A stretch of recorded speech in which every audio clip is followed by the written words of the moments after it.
Newton's method, section 10.4.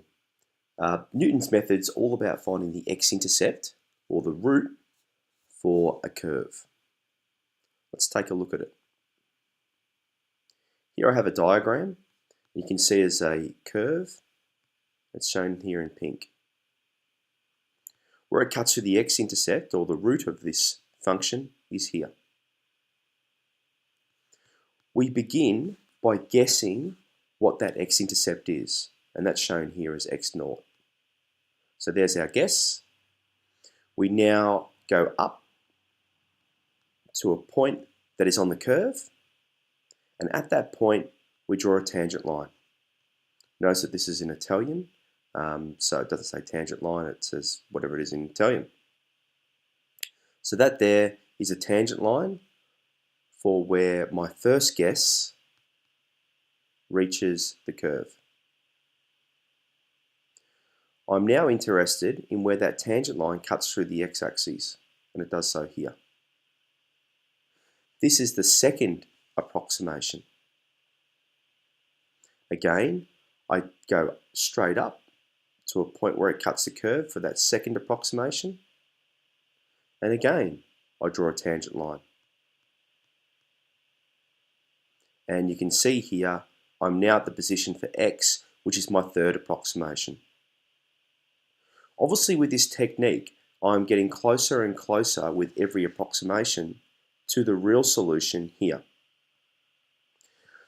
If I were to continue using this same Newton's method, then for this third approximation, I would go up to a point on the curve, I would draw another tangent line, and then that would probably cut through about here somewhere.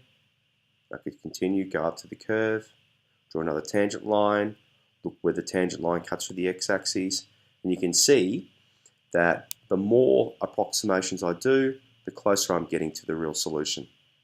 So that's basically Newton's law, and that's a graphical explanation of what's going on.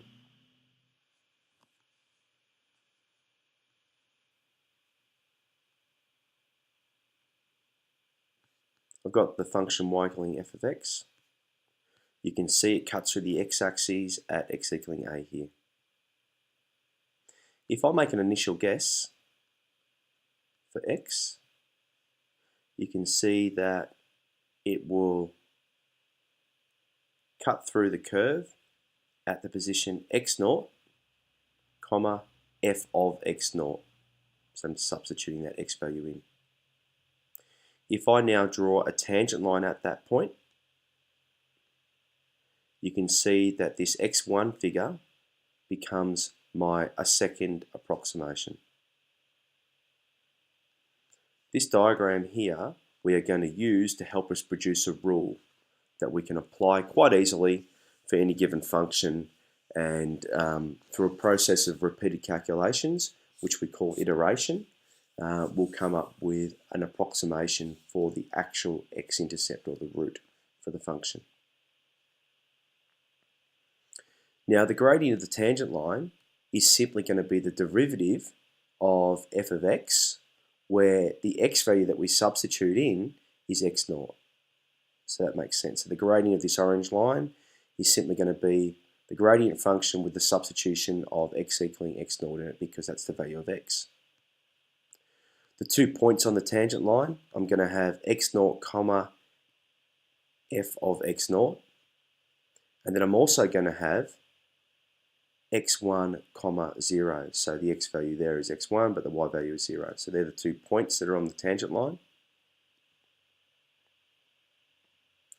Remember that my gradient is equal to rise on run. So my gradient is here, f prime of x0, and my rise on run, y2 take away y1 over x2 take away x1. And that's in line with what the diagram is showing. Some manipulation here, multiply both sides by this. Now divide both sides by f prime of x0.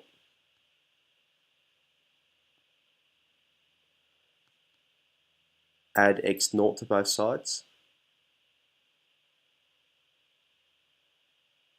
And now just reorganize it so that it's going to be x naught minus f of x naught over f prime of x naught.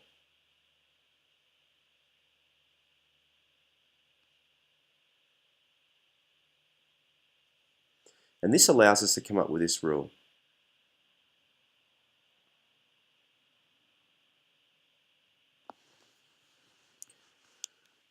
So for Newton's method, the first approximation, x1, is given by x1 equaling the initial guess minus f of the initial guess over f prime of the initial guess. The second approximation, you can see I've got x2 here. It's the same rule as this, except for I've got x1s everywhere. Let's see how that's applied. In problem 1, use Newton's method to approximate a root of the cubic function y equaling x cubed take 4x plus 1 if x naught, the initial guess, is equal to 2. Find x1. Well, we're doing this by hand. So there's f of x. I can work out its derivative. X naught, the initial guess is 2. So I'm going to substitute 2 into f of x and get 1. I'm going to substitute 2 into the derivative and get 8. Here's the rule for Newton's method. For x1, the first approximation, for the first approximation, it's going to be x naught minus f of x naught over f prime of x naught. X naught, the initial guess is 2. If I substitute 2 into f of x, I'll get a 1. So that's 1. And if I substitute 2 into the derivative, I'll get 8. So it ends up being 2 minus 1/8. And you can see that ends up being 15 on 8, which is 1.875. So my first approximation using Newton's method is 1.875. My initial, and that's based on an initial guess of 2. So in problem 2, we need to use Newton's method to solve for that rule there. And my initial guess is going to be x equaling 2, and I'm going to be using my CAS. I need to work out the first approximation and the third approximation based on that initial guess of x equaling 2. So because I'm using my CAS, the very first thing I'm going to do is define a rule. I'm going to define f of x equaling x cubed take away 9. So menu, actions define, f of x equals x cubed minus 9. Now for my first approximation, I know that I'm going to have x1 equaling x naught minus f of x naught over f prime of x naught. So I'm going to put in an expression involving f of x. So in other words, I'm just going to put in this right hand side here, but instead of having x naught, I'm just going to have the variable x. So it's a x minus, and it's a fraction, f of x over the derivative. So menu, calculus, derivative. It's with respect to x, and it's of f of x. And now what I'm going to do is put in the restriction that x, or the condition, that x is must equal 2.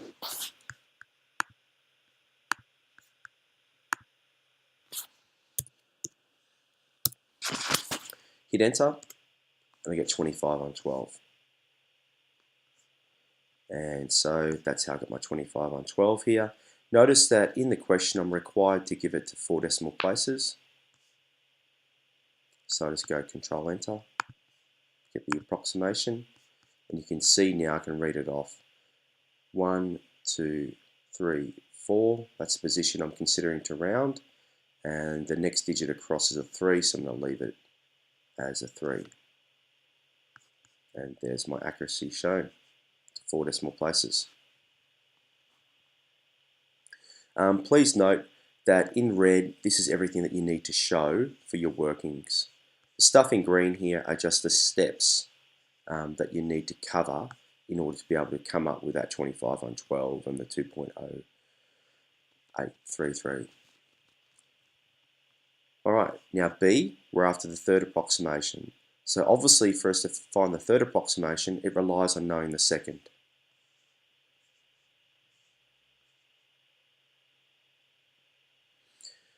So to work out the second approximation, it's going to involve the use of the first approximation, which we've worked out to being 25 on 12. So with my CAS calculator, I'm just going to go back up and go Control C, and I've hit enter to place it down. And now instead of x equaling 2, I want it to equal 25 on 12.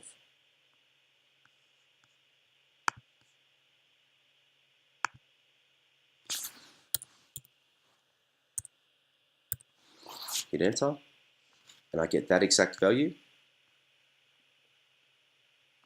And now go Control Enter to get the approximation. And you can see I've got 2.08009, and rounding that to my 4 decimal places, 1, 2, 3, 4. And then of course the next digit across is a 9, so I'm going to change that 0 to a 1, which I've done. So that's my second approximation. I'm in fact after the third approximation.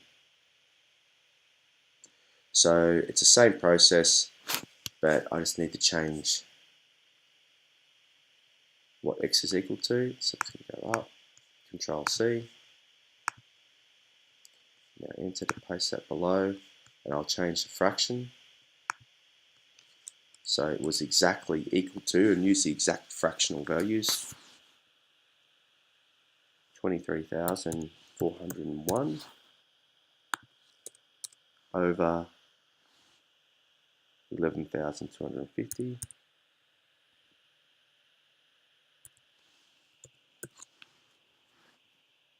Hit enter, you get that figure, Control Enter, and you get this figure here, 2.08008.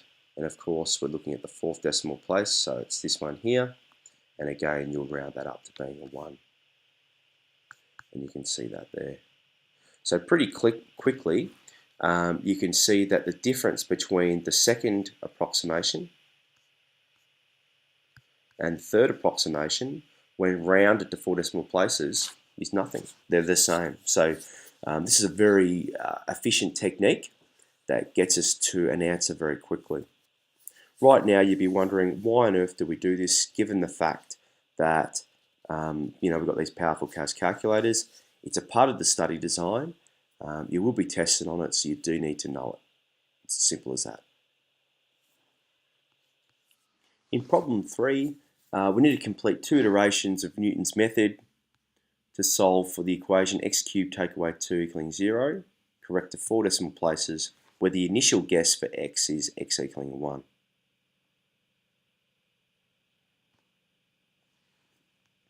Now let's look at what I've done by hand, and then I'll show you quickly how to do it by the CAS.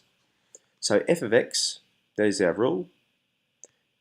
Here's our derivative. The initial guess is x equaling 1. So f of 1 produces negative 1, and the derivative for where x is equal to 1 produces 3. This is the rule that we use for Newton's method. The first approximation is going to be x naught minus f of x naught over the derivative of x naught.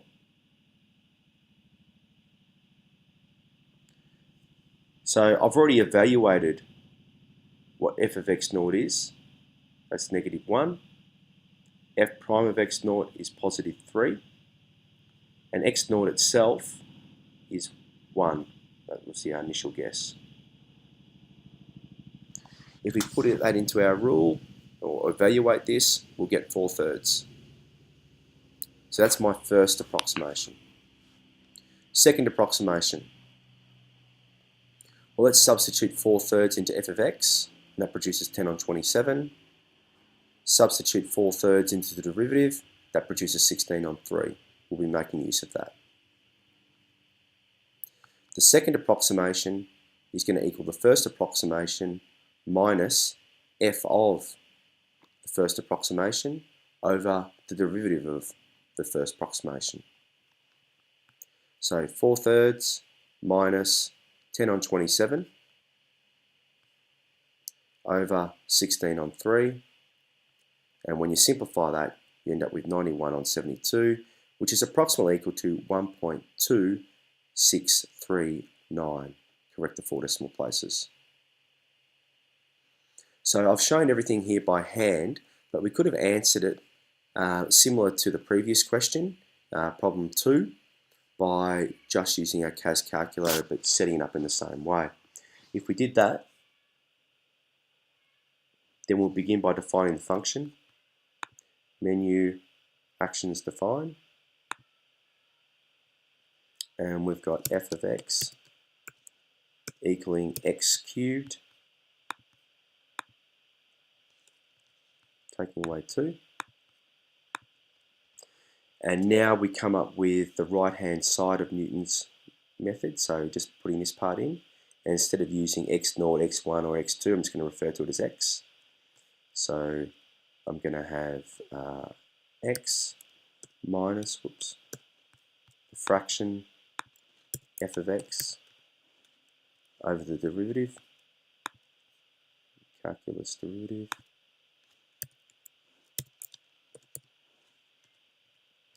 and now I'm going to put a condition on for the first x value, the initial guess being 1. So given that x equals 1, hit enter. Oops, I didn't say x, of course. X equals 1, and we get 4/3. So not a big surprise. I'll go back up and I'll copy that expression and paste it down below. And I'm going to change this 4/3 to being, that 1 to being 4/3. So my initial guess was 1, and after the first approximation, I got 4/3. Now what I'm going to do is work out the second approximation. So instead of x being equal to 1, I'm going to make it equal to 4/3. And I get 91 on 72. That's the exact value. Notice that for our answer, we are required to give the 4 decimal places. So let's now go Control Enter. And 1, 2, 3, 4. I'm looking at that 8. It either stays as an 8 or it goes up to a 9. The next digit across is a 9, so I'm going to move it up by 1 to make 8 itself to become a 9. And that's how you do it.